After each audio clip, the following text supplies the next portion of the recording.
우리 하나님 말씀은 출애굽기 8장 20절에서 24절 말씀입니다. 오늘은 여러분들이랑 기적에 대한 이야기를 좀 나누려고 합니다. 여러분, 우리는 기적을 원하십니까? 저는 원합니다. 그리고 기적이 일어나는 걸 굉장히 좋아합니다. 그런데 과연 이 시대에도 기적은 일어날까요? 그래서 굉장히 유명한 유튜브 채널이 있는데 3프로TV라는 곳입니다. 여기에서 종교에 대해서 얘기를 하고 있는데 왜 예수는 더 이상 기적을 일으키지 않는가, 그러니까 이 시대에 왜 일으키지 않는가 하는 내용으로 말을 할 것 같지만 제목은 저렇고 내용은 좀 다릅니다. 그래서 이게 21세기에 과학이 주도하는 시대에 이게 참 어려운 부분이다 하는 것을 우리가 알 수 있습니다. 오늘 이제 우리가 이 본문을 살피면서 하나님이 왜 기적을 통해서 자기를 드러내시는가, 그리고 우리는 이 기적에 대해서 어떤 생각을 가져야 하는지 살펴보도록 하겠습니다. 자, 재미있게도 하나님은 기적을 통해서 자신을 입증하신다 하는 것입니다. 우리 8장 오늘 읽은 출애굽기 8장 22절을 한번 볼까요? 어떤 일이 일어납니까? 파리떼가 일어났는데 어떻게 되죠? 양쪽으로 나누어집니다. 이집트 땅과 여기 고센 땅, 고센 땅은 이스라엘 사람들이 있는 곳입니다. 이 반으로 딱 나누어졌습니다. 엄청 큰 모기장이 있는 것도 아니고 어떻게 이게 딱 나누어져서 이렇게 되겠습니까? 이게 바로 뭐죠? 말도 안 되는 일입니다. 그걸 우리가 좋은 말로 하면 뭐라 하죠? 기적이라고 할 수 있는 것입니다. 자, 그러면 하나님께서 이 기적을 통해서 노리시는 게 뭘까요? 그것은 뭐죠? 내가 여호와 하나님이라는 것을 누구뿐만 아니라 이스라엘뿐만 아니라 이 땅에 사는 사람들도 알게 하겠다 하는 것이 우리 하나님의 목적이십니다. 자, 요걸 좀 알기 위해서는 우리 열재앙에 대해서 한번 봐야 됩니다. 이게 근데 잘 보일지 잘 모르겠습니다. 자, 여기 열재앙을 우리가 쭉 살펴보면은 이 피재앙부터 쭉 나오게 됩니다. 여기에 보시면 첫 번째 피재앙과 개구리 재앙을 어떻게 합니까? 요술사들도 따라합니다. 그런데 이 재앙부터는 요술사들이 따라하지 못하고 오늘 네 번째 재앙, 파리 재앙이 나오는데 이때부터는 어떻게 하시죠? 하나님이 나누십니다. 하나님을 믿는 그룹과 믿지 않는 그룹을 나누어서 이제 다르게 나타날 수 있도록 하고 있습니다. 그리고 특별히 7번째 한번 보시면은 우박재앙이 나옵니다. 이 우박재앙부터는 민심이 변하기 시작합니다. 민심이 파라오에서 여호와께로 옮겨가는 것을 우리가 볼 수 있습니다. 그래서 어떻게 하죠? 원래는 파라오의 신하들이 그렇게 하면 안 되는데 우박이 내릴 것을 알고 어떻게 하죠? 대피를 시킵니다. 그러면서 이제 민심이 이반되는 것을 볼 수 있습니다. 그리고 메뚜기 재앙, 흑암 재앙, 장자의 죽음까지 오면서 어떻게 되죠? 민심이 돌아설 뿐만 아니라 이제 10번째 재앙이 지나고 나서는 어떻게 됩니까? 내가 내 재물을 주면서 나가도록 만들어버립니다. 그래서 어떻게 되죠? 파라오가 굉장히 외롭게 되고 내보내지 않을 수 없게 됩니다. 여러분, 이 열재앙을 통해서 하나님이 어떻게 되시죠? 내가 여호와라는 것을 그 땅 사람들이 알게 되는 그 일이 일어납니다. 근데 재미난 건 뭐냐면 이 10가지 재앙, 이 기적들은 당사자들에게만 영향력을 미친 게 아니에요. 놀랍게도 전혀 상관이 없을 것 같은 사람에게도 영향을 미칩니다. 자, 그게 뭐냐면 제가 한번 읽어볼게요. 이는 너희가 애굽에서 나올 때에 여호와께서 너희 앞에서 홍해물을 마르게 하신 일과 너희가 요단 저쪽에 있는 아모리 사람의 두 왕 시온과 옥에게 행한 일 곧 그들을 전멸시킨 일을 우리가 들었음이니라. 이 누가 한 말입니까? 누가 한 말이죠? 라합이 얘기한 것입니다. 기생 라합이 이 얘기를 하는데 저 홍해물이 마른 사건, 이 사건은 언제 있었던 일입니까? 그것은 이 라합이 말하기 40년 전에 있었던 일입니다. 그런데 이 40년 전에 있었던 기적이 어떻게 되죠? 40년 뒤에 라합과 라합의 가족의 믿음에 영향을 미치고 있는 것입니다. 이것이 하나님의 그 기적의 힘인 것입니다. 여러분, 그러면 우리는 어떤 식으로 하나님을 믿고 있습니까? 우리는 어떤 식으로 여호와께서 우리를 돌보시는지 느끼십니까? 정통 보수 신앙을 가진 우리는 어떻게 믿죠? 말씀에 기반해서 믿습니다. 그러니까 어떻게 해야 되죠? 하나님이 전능하시다고 말씀이 기록되어 있으니까 우리가 아멘으로 받는 것입니다. 하나님이 죽은 자를 살렸다고 말씀이 기록했기 때문에 우리는 아멘으로 받습니다. 그런데 이 전통신앙도 문제점이 있습니다. 그게 뭘까요? 뭐냐면 굉장히 무미건조한 신앙이 될 수 있다는 것입니다. 그 이유가 뭐죠? 체험에 기반되지 않았기 때문에 내 마음속에 감동이 느껴지지 않는 것입니다. 그러니까 어떤 부작용이 있냐면 이게 내가 믿는 건지 안 믿는 건지를 내가 헷갈리기 시작하는 것입니다. 제가 완전 보수주의에서 자랐잖아요. 그러니까 우리는 너무 차분하고 좋은데 나도 헷갈리는 거예요. 그게 이제 문제점이었습니다. 그러면 기적을 경험하고 체험신앙을 강조하는 신앙은 어떨까요? 괜찮을까요? 여러분 순복음교회는 방언을 못하면 어떻게 되죠? 아십니까? 혹시 순복음 계열에서 오신 분 계십니까? 어떻게 됩니까? 방언을 못하면 그 사람은 구원을 받지 못한 사람이에요. 그 이유가 뭐예요? 성령이 우리 안에 내주하시면 뭐가 나타나야 되죠? 반응이 일어나요. 성령이 내 속에 있는데 방언을 못한다는 거는 내 속에 성령이 내주하지 않는다는 얘기예요. 이해하셨습니까? 그래서 순복음교회를 다니려면 어떻게 해야 돼요? 거짓말이라도 바바바바바바바바바바바바바바 이렇게 기도해야 돼요. 라라라라라라 이렇게 기도해야 돼요. 왜? 안 믿는다고 하면 안 되잖아요.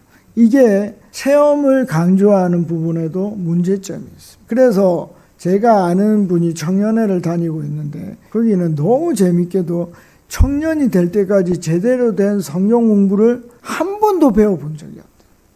그러니까 체험에만 강조를 하고 있는 것입니다. 그래서 하나님이 내 기도에 응답을 주시면 어떻게 해요? 하나님 살아계신 거고 내 기도에 응답하지 않으면 하나님이 안 계신 거예요.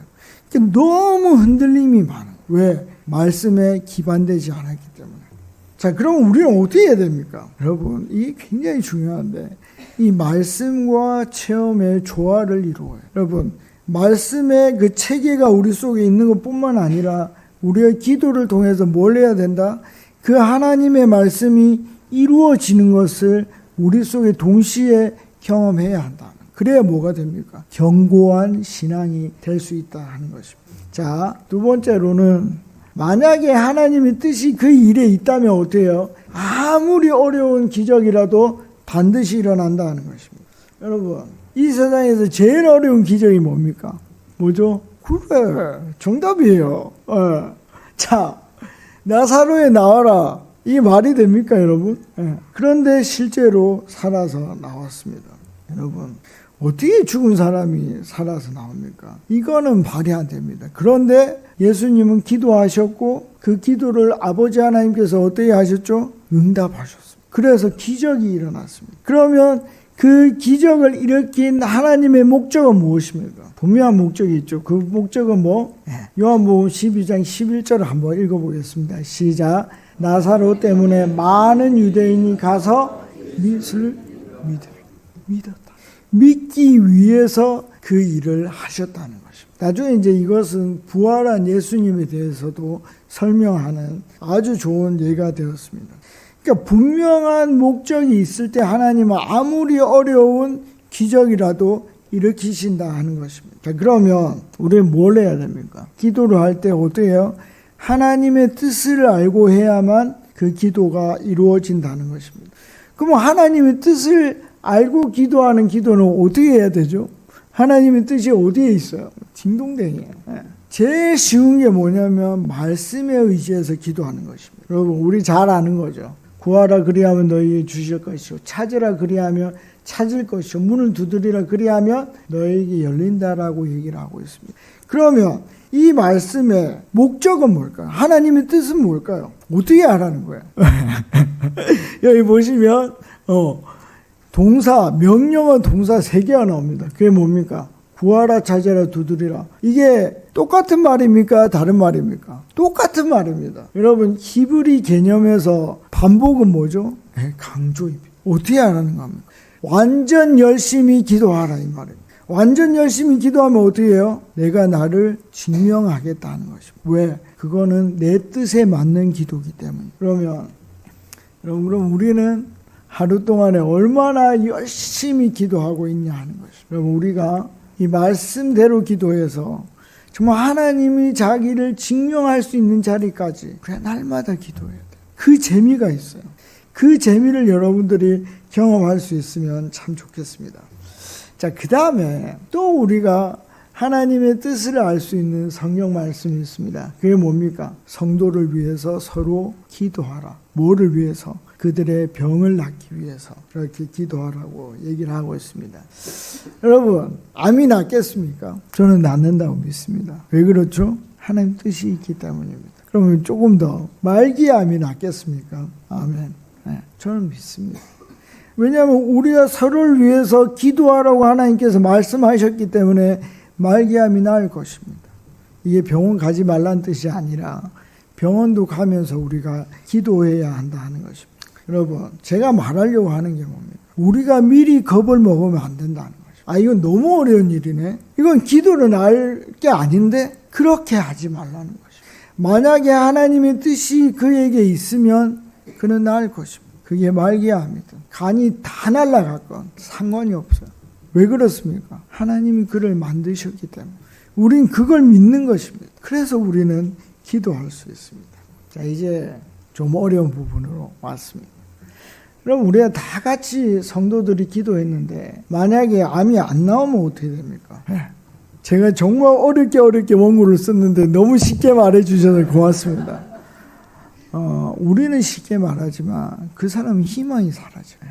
그런데 분명한 것은요, 하나님의 뜻은 그가 죽는 것입니다. 이게 참 어려운데 그게 사실입니다. 그래서 이거는 제 얘기를 통해서 얘기하겠습니다. 저는 이제 희귀 난치병을 앓고 있습니다. 근긴장 이상증이라는 병인데 기저핵에 문제가 생겼습니다. 이 기저핵이라는 건 뭐냐면 사람의 운동을 관장하는 기관입니다. 그래서 이 기저핵에 문제가 생기면 어떤 병이 있냐면 파킨슨병이 걸려요. 그래서 이 기저핵에 문제가 생기면 이상 행동을 하게 됩니다. 그래서 제가 제 동영상을 보여주면 여러분들이 너무 놀랄까봐. 제가 초창기에 아플 때는 소아마비 환자들 아십니까? 그런 모양이었습니다. 저를 알고 제 병을 아는 성도들이 같이 기도했습니다. 얼마나 기도했을까요? 5년 동안 기도했습니다. 그래서 5년이 지났을 때 뚜렷한 호전이 나타났습니다. 그래서 80% 정도 제 생각에는 호전이 일어났습니다. 근데 제가 나았다고 얘기를 안 하는 이유는 뭐냐면 좀 이따 제가 설명을 드릴 텐데 이거는 낫기가 힘든 병이기 때문입니다. 저희 주지 교수님이 있습니다. 그 교수님이 이렇게 나은 사람을 처음 봤다고 그랬습니다.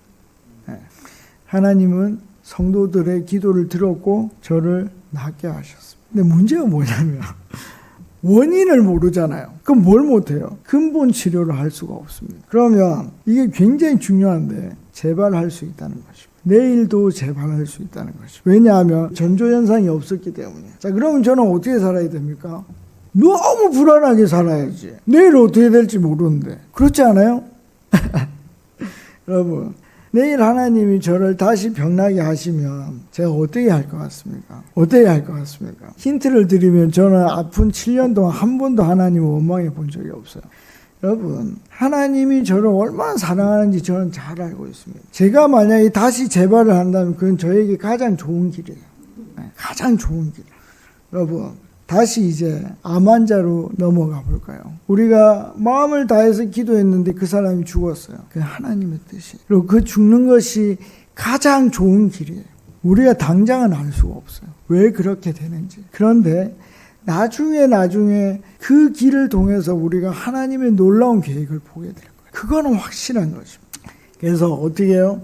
서로의 병을 낫기 위해서 기도해야 돼. 어렵다고 관두면 안 돼. 기도해야 돼. 내일 죽을지라도 오늘 기도해야 돼. 그럼 하나님께서 만지시고 그를 낫게 하실 것입니다. 자, 이제 두 번째, 그러면 하나님의 뜻을 찾아가면서 기도해야 한다 하는 것입니다. 제가 매일 하는 기도입니다. 하나님, 수학 공부의 양을 50% 줄게 해주십시오. 제가 맨날 기도합니다. 여러분, 이 수포자가 수학을 포기한 사람들인데 초등학교 6학년 때, 이게 2024년도 자료입니다.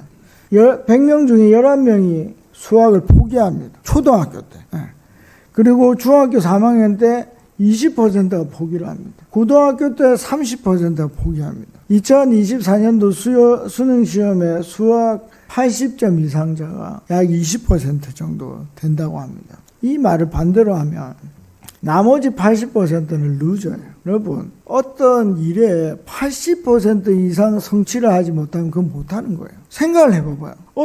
밥을 했는데 80% 이상 밥이 안 나오면, 그게 설익으면 그걸 밥으로 쳐주겠어요? 그러니까 어떻게 되죠?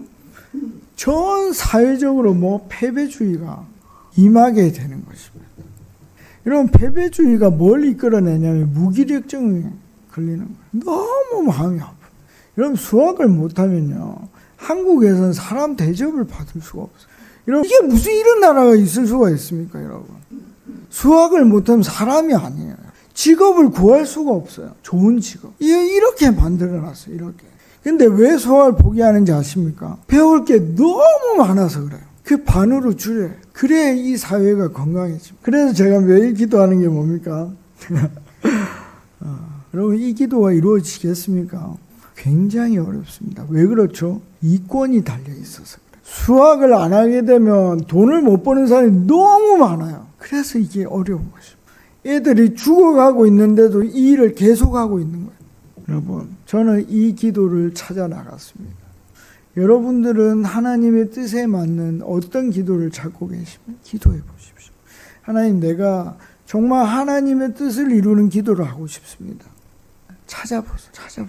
그러면 그것이 이루어질 것입니다. 이제 말씀을 맺도록 하겠습니다. 여러분, 우리가 정말 기적을 바라는 기도를 하시기를 원하십니까? 하나님이 열재앙을 통해서 이스라엘뿐만 아니라 그 땅 사람들까지 여호와인 줄을 알게 하셨습니다. 여러분, 우리가 하나님의 뜻에 맞는 기도를 꼭 드려보기를 원합니다. 그러면 어떻게 되겠습니까? 기적을 경험하게 될 것입니다. 우리 모두 이번 한 주, 남은 한 주 하나님이 원하는 기도를 찾아서 하나님의 기적을 경험하는 저와 여러분들이 되시기를 간절히 바랍니다. 아멘.